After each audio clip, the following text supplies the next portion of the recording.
Whether they're colored or clear, glass bottles and jars are green. No trees die to make this eco-friendly packaging. Glass is made of natural ingredients that are abundant.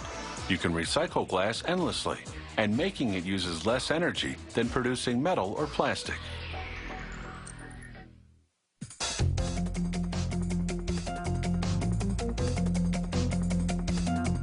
The recipe for glass combines about a half a dozen natural raw materials, but the main ones are silica sand, soda ash, and limestone. Silica sand usually makes up about 45% of the batch. The soda ash helps melt the silica evenly. It comprises about 15%. A limestone content of about 10% makes the finished glass more durable. They combine these ingredients with recycled glass called cullet.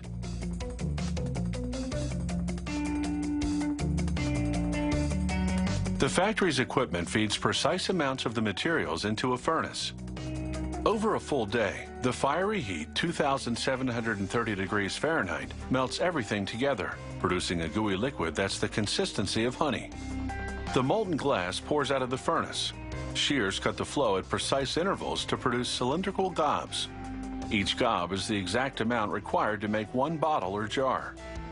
They drop to a device called the scoop. The scoop moves them to troughs that feed them to jar forming and bottle forming machines.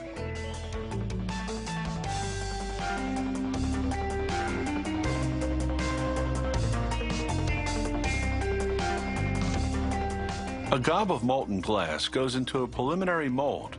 In a matter of seconds, it comes out as what's called a parison, a miniature version of the final bottle. Each parison then moves into a blow mold, the cavity of which is the shape of the final bottle. The equipment blows the compressed air into the parison, stretching the glass outward toward the wall of the mold cavity. This process creates the final bottle shape and hollows out the inside. These are amber-colored beer bottles. The color is produced by adding small amounts of iron, sulfur, and carbon to the glass mix.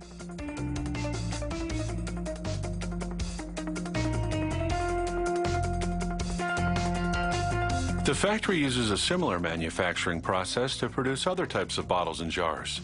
In this run, the company is making 375 milliliter wine bottles out of clear glass. This run is producing 375 milliliter liquor bottles also out of clear glass. But this mold has a special feature, a recessed insignia on one of the walls, which produces a raised insignia on the front of the bottle.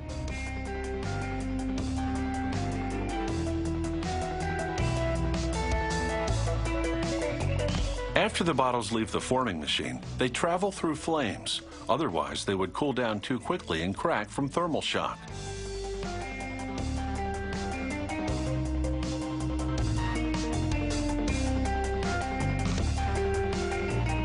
A loader now gently pushes the bottles into what's called an annealing leer. The bottles cool at a controlled rate as they move through the leer. This releases stress from the glass gradually.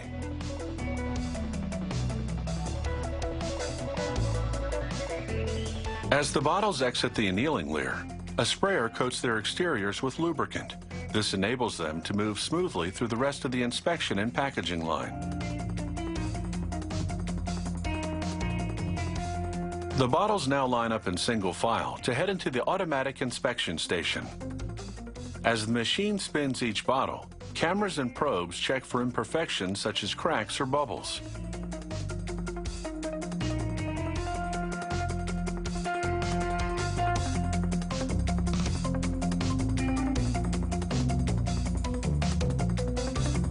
The inspection equipment then examines the top to check dimensions and ensure the threads for the screw cap are molded correctly.